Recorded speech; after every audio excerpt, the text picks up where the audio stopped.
This is great. Again, just as an indicator of the types of things that are in this collection.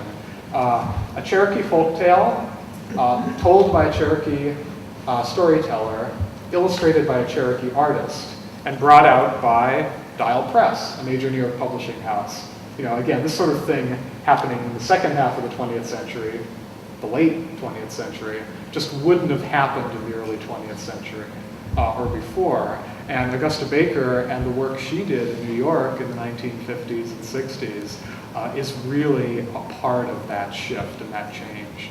There's a direct connection between the types of materials that children have access to now and the work that she did.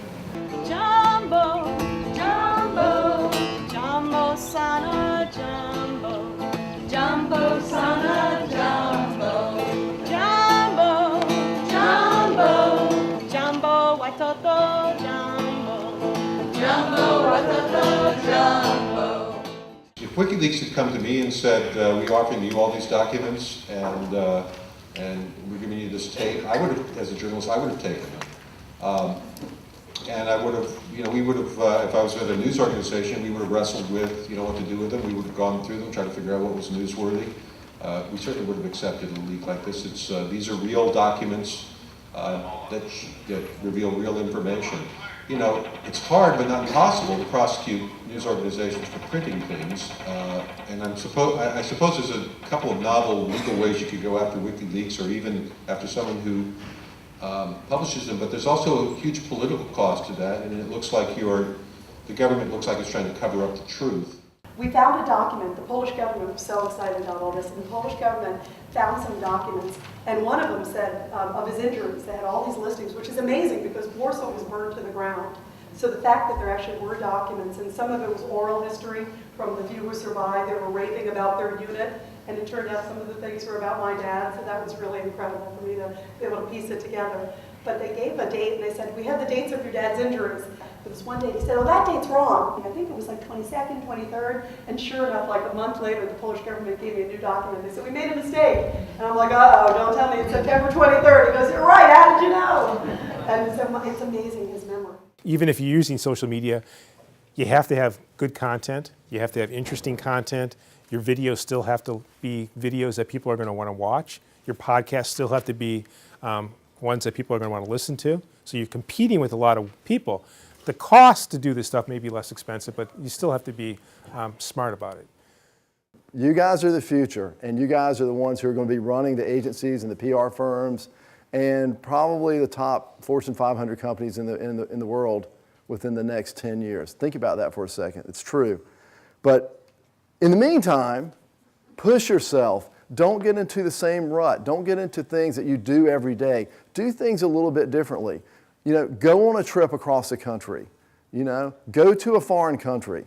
Go up to Chapel Hill and beat somebody up. I don't know. Just do things that are out of your everyday routine.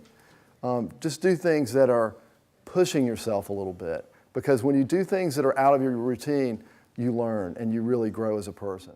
And nutty is one thing, but it also has had an undertone of some real viciousness in the sense of certainly of the dialogue and the harsh words. And look, I like a good political fight as much as the next person. But it seems to me that so much is being said, your mother told you don't say anything that you can't live with. And I think a lot of stuff is being said that gets in the way then of governance when we get past the political season, which I know you're all going to say, well, when is that we get past the political season? But, hopefully we'll have a little respite coming up. Gee. I have this South American girlfriend. This is going to work out great. Writing can save bad drawing. Drawing cannot save bad writing. It comes down to cutting things down to 35 words or less and making it work and having a punch at the end. You really have to, it's hard because my strips are based on a story. So you've got a storyline and you break it up into 6 sections. Each has 35 words. Each has to have a punch at the end. Writing comes first, drawing comes second. If you look at my notebook, it's all writing. I don't sketch it out when I get ideas. It's all writing. I make the drawing work afterwards. Do we advocate? Yes. Do we inform? Yes. Do we investigate? Yes.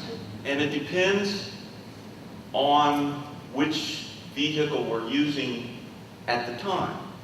Because we put out a newspaper every 2 weeks.